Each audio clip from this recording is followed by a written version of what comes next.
hide within a sigh, to temper knowledge with our care, to render every act a prayer. Rejoice, rejoice, Emmanuel shall come within as hope to dwell.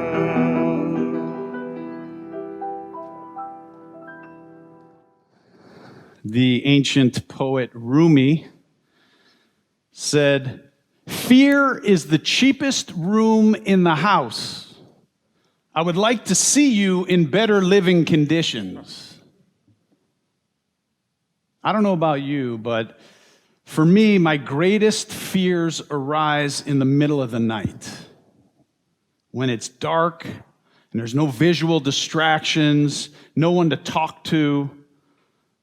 That's when, if I'm worried about something or I'm afraid, it comes out, and if it finds me, it can grow and grow and grow if I let it in the dark. It finds me there in bed, staring into the void, in a weakened state, without my usual defenses. I'm a sitting duck. As a kid, I was afraid that there was an alligator underneath my bed. What were you afraid of? If you could put it in the chat if you're online. Now, the alligator's been replaced with fear of the future, something happening to one of my children or my parents, fear of a diagnosis, of losing my livelihood, of not being able to support my family, fear of losing my mind, fear of losing our democracy, fear of losing the fight against climate change, or of a mass shooting, or of the Omicron virus variant, or authoritarian government, or fear of not being here anymore. Christina Groff writes, "For many people, the most prominent motivating force in life is fear. Many of us feel it daily. It may manifest in small increments in our everyday lives. We feel afraid of failing at our job, of being abandoned in a relationship, or overwhelming anxiety may immobilize us as we contemplate our mortality. Or we fear potential harm that might come to us through violence. Or we may feel a free-floating fear that we don't even know where it's coming from." Now, the reason that I wanted to talk about fear this morning is because fear is often what keeps us from love, from loving and being able to receive other people's love. The things that keep us from love, things such as not being able to trust, not being able to allow ourselves to hope, a sense that a relationship won't last, or here's a big one, that we're not good enough. These are all forms of fear that keep us from loving and being loved. Now, I'm reminded in this season of the story of the Annunciation in the Christian Bible that I just mentioned, when the angel Gabriel tells Mary, the mother of Jesus, that she's great with child. Gabriel says, "Fear not, for God is with you." Now, can you imagine? Just an angel coming and talking to you? That's enough to be unsettling. It was probably the most intense pregnancy test result ever. "I've come from heaven to tell you that you're preggo." When my daughter Lila asked me what I was going to be speaking about today, and I told her about this story, she asked me if I thought it was true that Mary was impregnated by God. I told her that I thought it described a truth about life, but that I didn't think it was literally true. A lot of people do, but I don't. The ancient truth handed down to us from people 2,000 years or more ago is that God doesn't necessarily come in a raging whirlwind or a devouring fire or a pillar of smoke. God comes as a seed planted within. A seed planted within normal, average, unassuming people like you and me. The story the ancients have long ago discovered and taught us is that God or spirit or whatever you call it often comes to us in unexpected ways and sometimes inconvenient ways. Most importantly, the story tells us that God or the Spirit of life conspires with us to give birth to something important that the world needs. That God conspires with us to give birth to something that the world needs. So in this darkest time of the year, how is a seed being planted in you in this season of your life? Is there something inconvenient or scary happening to you? Is there something going on that seems like it might change the course of your life? If so, listen.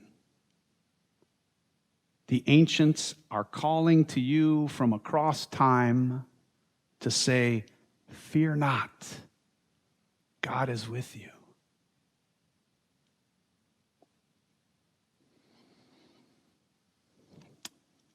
Tara Brach, the American Buddhist teacher who I just love, she tells a story about one year when she was just after spending time with her family for the holidays. She went on a solo retreat in a forest monastery. And in the emptiness of being alone in her room at the retreat center with no distractions, she noticed the parts of herself that are often brought out by her family. You know those in yourself, those parts of you that you forget about, and then you get together with your family and you're like, oh yeah, that part, those things. For Tara Brach, she says she often becomes controlling, judgmental, self-centered, and overly sensitive when she's with her family. Even her, the great Buddhist master she is. And then there she was on a retreat all alone, having to face that these people who she loves so much, she'd been in a reactive place with them the whole time they were together, and it created a separation between them. She could feel it. She knew it. Her parents are aging. She doesn't get to see her siblings very often. And she was sad, and she was disappointed to see in herself how she showed up with them. It hit a deep part of her that likes to tell herself that she's a failure and that she's not worthy. So she did a process called RAIN, R-A-I-N. The R stands for recognize. She recognized the self-aversion that she was feeling. And the A is for allow. She allowed the feelings to just be there. She didn't try to push them away. She recognized it. She allowed it to be present, and she be present with those feelings. And then the I is for investigate. She investigated, and what happened to my mic? There we go. She investigated, and she found a core sense in her of being a bad person, a sense of having failed, a sense of loss. She noticed that she could feel it in her body. She felt a sinking hole in her gut, and her heart felt all bound up. And the N in RAIN is for nurturing. So you recognize, and then you allow, and then you investigate. What is this I'm feeling? Where are these feelings coming from? Where are they located in my body? And then N, you nurture yourself And so she breathed with the feelings and she offered herself nurturing words. But she says it did not budge, nothing, zero. She could not get near it to shift it. She started to feel almost sick. It was as if the parts of her that believed in her badness were saying, no, this is true. You really are failing. Something really is wrong with you. Tara Brach reminds us that the inability to nurture is an invitation to deepen our attention to the vulnerability that we're feeling. If we cannot nurture ourselves, it is saying, go deeper and get more intimate. Being who she is, she dove into the feelings of failing and the fear and the core sense in her of not being lovable. And she gave it a voice. She asked, what do you want to express? And it was almost a pleading voice that said, please love me. Please love me. And she sat there by herself in the room in this forest retreat, calling out, please love me. Please love me. Over and over and over again. She says, the more it became a totally pure yearning, the more purely she felt a loving presence bathing her. The deeper the anguished longing, the more pure the feeling of being absolutely bathed in loving presence. She's described it as being like a loving light from the outside and the same light emanating from a space within, like her body was porous and this light was coming out and coming in. The intensity of the fear, she said, became a light-filled intensity. The fear became an energy that intensified the loving presence. And then there's what she calls after the rain. That's where the integration happens. She says that most people forget about this part. She said it's about noticing the quality of the intensity and the light that arose, just being in it, just being it. It's an embodied experience of loving awareness, connection, of belonging, of love. Brock says that in her meditation practice, she finds that that feeling and that light has become more and more familiar. And as we learn to face our fears, as we learn to sit with our vulnerability and give it voice, we become more familiar with the presence of love that is very real, that is ours for the taking, that is ours for the giving. Love is our true essence. It's at our core. It's in our hearts. It's in every cell of our body. We know how to receive it. We know how to give it. Fear gets in the way. But if we learn to face our fears and give them voice, we begin to let them get out of the way and let the love come. It's like a cyclical relationship. The fear blocks the love. We need to feel the fear in order to feel the love, because love is the one thing that is strong enough and big enough to hold off our fear and to hold us in our fear. Remember that seeds are planted in the darkness. Love often grows out of difficult times and difficult situations, if we let it. So remember that we together are a community that is planted in the heart of Tulsa, planted in the midst of a world that is experiencing a season of darkness and a season of possibilities.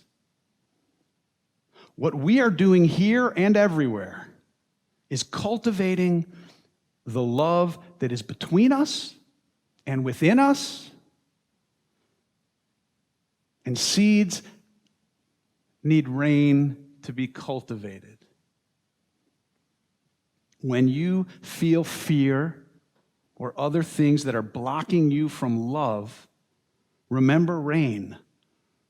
Recognize, oh, I'm feeling this. Allow yourself to feel it. Don't go get a drink or smoke a joint or do whatever. Don't go run away. Allow yourself to feel it. Investigate, what is it that I'm feeling? Where is this coming from? Where is it located in my body? And then nurture. Nurture yourself around those feelings, maybe some old feelings of being unworthy, distrust, maybe very understandably came about in your life because of things that have happened to you or things you've experienced. But now you can let them go. And you can allow them to be felt and not feel you need to run, because by feeling them, they'll begin to shift.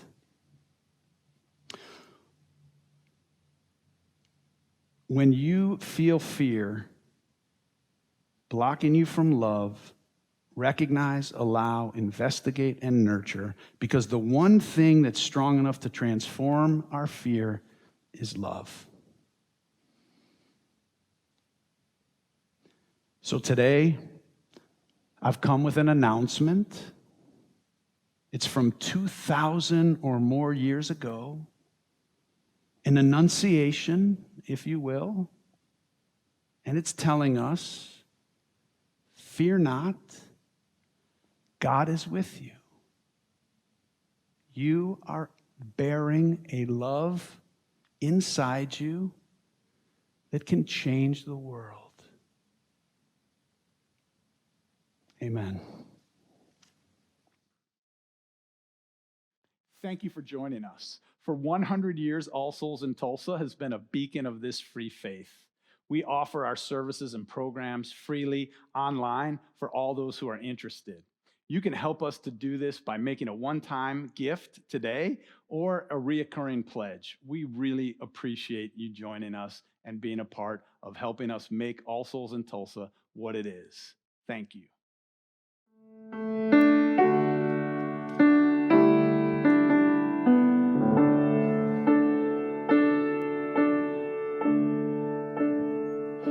When I am down and oh, my soul's so weary, when troubles come and my heart burdened be, then I am still and wait here in the silence until you come and sit a while with me.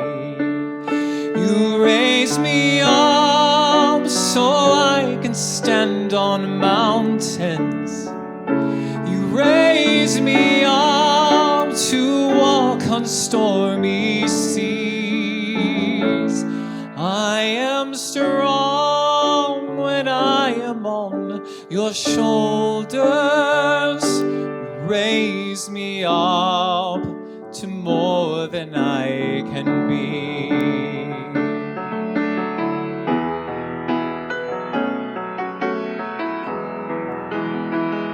You raise me up so I can stand on mountains.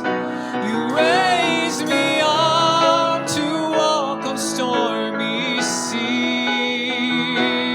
I am strong when I am on your shoulders. Raise me up to more than I can be.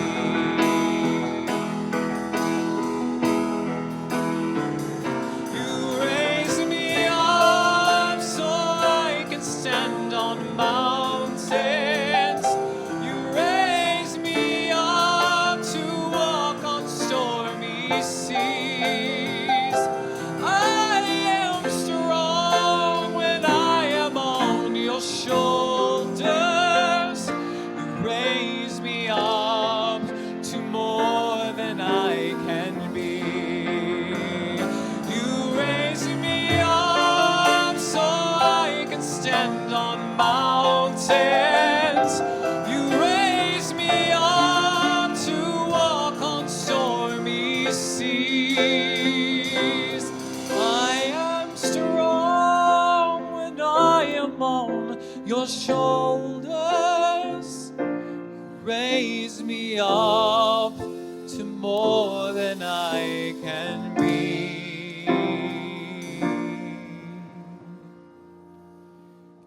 You raise me up to more than I can